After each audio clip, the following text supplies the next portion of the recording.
Hello, grade 3 scientists. Week 8 of online learning. Wow, and we have learned so much already. I really enjoyed our topic as we've learned about the solar system, and we've learned about the sun, Earth, and the moon, and also the other planets in our solar system. We have learned about day and night, and this week we're going to learn about time zones. I'm going to share my screen so that I can explain time zones visually for you. Right, now we've got an image here of the globe. And right here at the top, we've got the North Pole. And we have also learned that our Earth is not 100% straight. It is tilted at a 23.5 degree angle.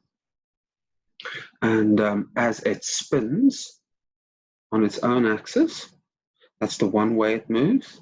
And then it moves in a second way as it orbits around the sun. Right? So it spins, it rotates around its own axis, and then it orbits, it revolves around the sun as well. So we've learned that already, that it moves in two different ways and that the Earth is at tilt. Now over here at the North Pole, we have imaginary lines. And these imaginary lines are 15 degrees apart from each other to create zones. Now, each of these zones are called time zones. And remember, they're imaginary lines, they're not really there. We've had to create different zones so that we can separate the 24 hours, the 24 hours in a day into 24 zones, so that day and night will make sense in different parts of the Earth. Now, these lines are also called meridian lines, and we also refer to them as longitude lines. All right, so if you hear longitude or meridian lines, it's these imaginary lines that go down from the North Pole to the South Pole around our Earth.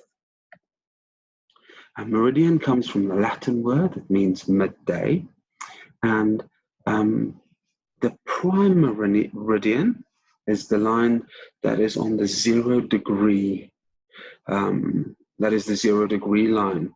That's really the midpoint. And on our maps, the prime meridian will be right in the middle of our map. So if we have our globe and we flatten it out to create our map, the prime meridian will be in the middle. And that separates west and east on our map. Okay. The sun crosses each meridian halfway between sunrise and sunset.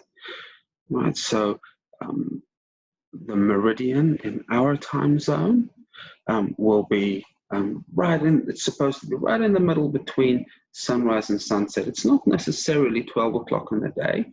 It's close to the middle of the day, the same amount of hours before sunset, before the middle of the day, and the same amount of hours after the middle of the day is roughly where that meridian for that time zone is. Okay, the prime meridian is at longitude 0 degrees. So we have to have a starting point somewhere, and that starting point was decided to be that goes through London, and that's a 0 degree line, our starting point. And that starting point, that meridian is called the prime meridian. Okay. It divides the Earth into two hemispheres, the Eastern Hemisphere and the Western Hemisphere.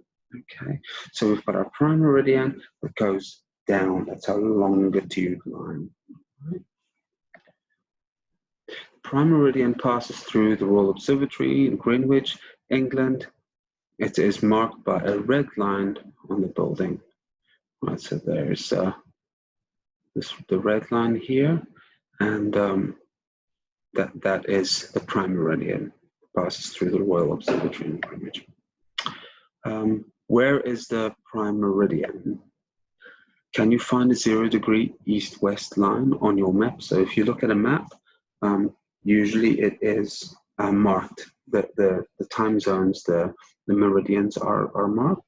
And we've got the prime meridian here, as we can see it clearly on this map, that goes through the northern part of Africa here. And you can see it clearly separates east and west.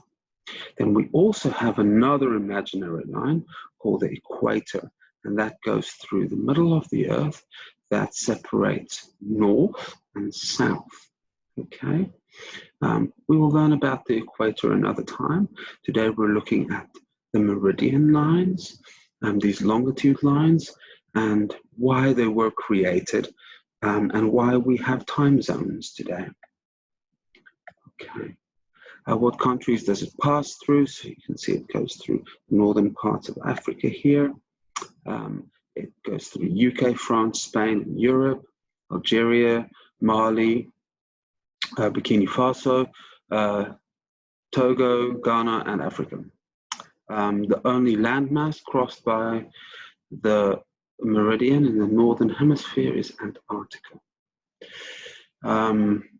Right, so it doesn't cross any land here in the southern hemisphere, only here in Antarctica. All right. Why do we need a prime meridian? Right? Why did we need that first line on the 0 degree line?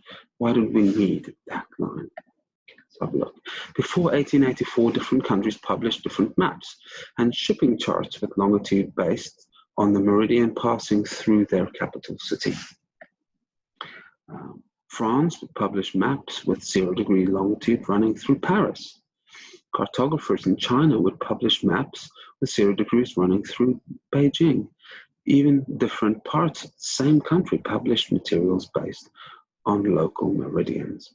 Right, so they had their prime meridian in different places in the map and on the maps, and that caused a bit of confusion because each map would look different. So when we look at maps today, we will see that Africa is roughly in the middle, right?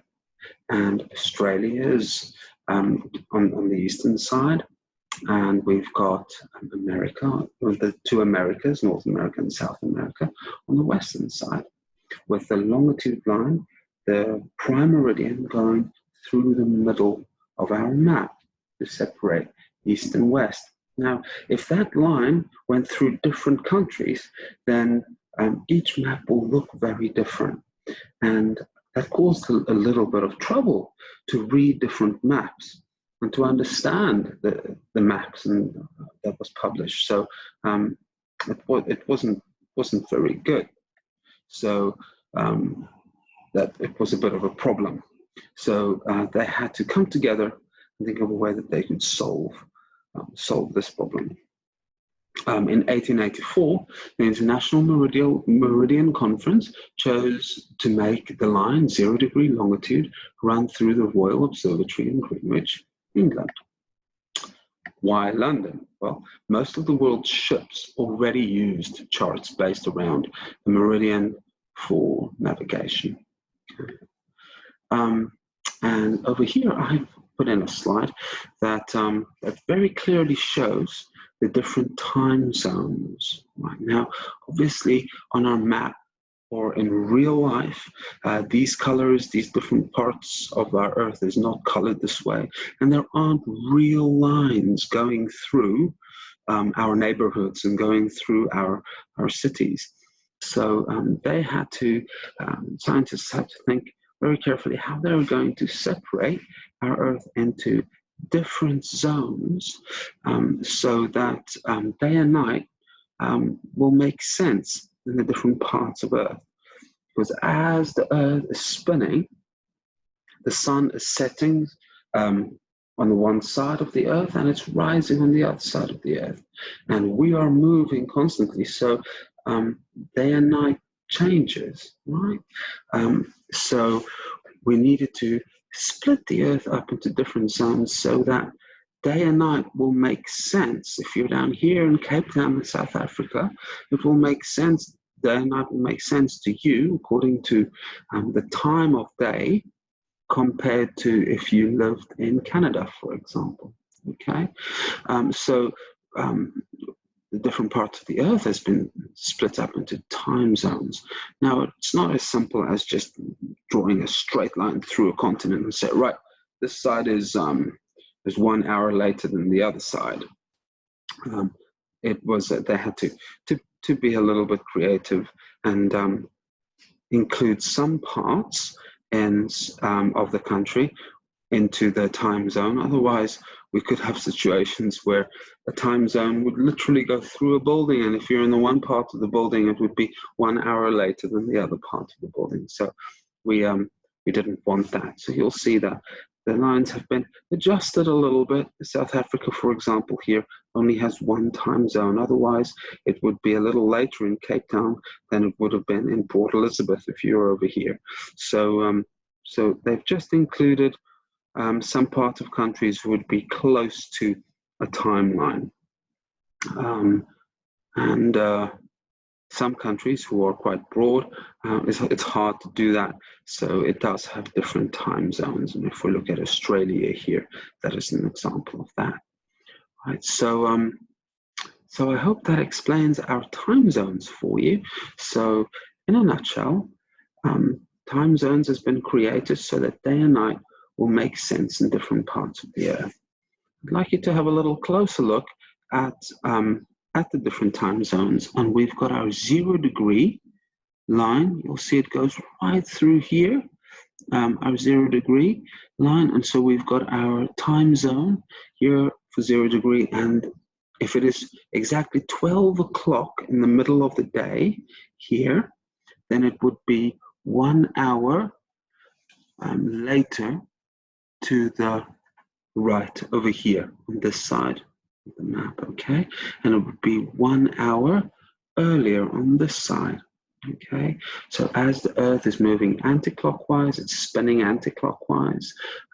The sun is rising on the one side and it is setting on the other side. So we needed to have different time zones so that day and night would make sense. Okay, so let's have a closer look. If it is, let's say, 3 o'clock in South Africa, over here in the 30 degree time zone, so this is 2 hours after later than it would be in England.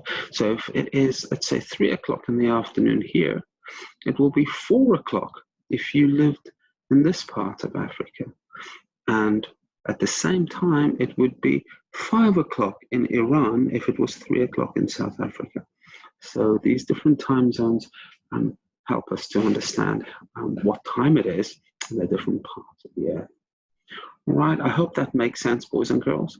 And if you would like to contact me or ask me any questions, please do so. I hope you're having a wonderful Ramadan. Stay safe at home too. And I look forward to hearing from you soon. Take care. Look after yourselves.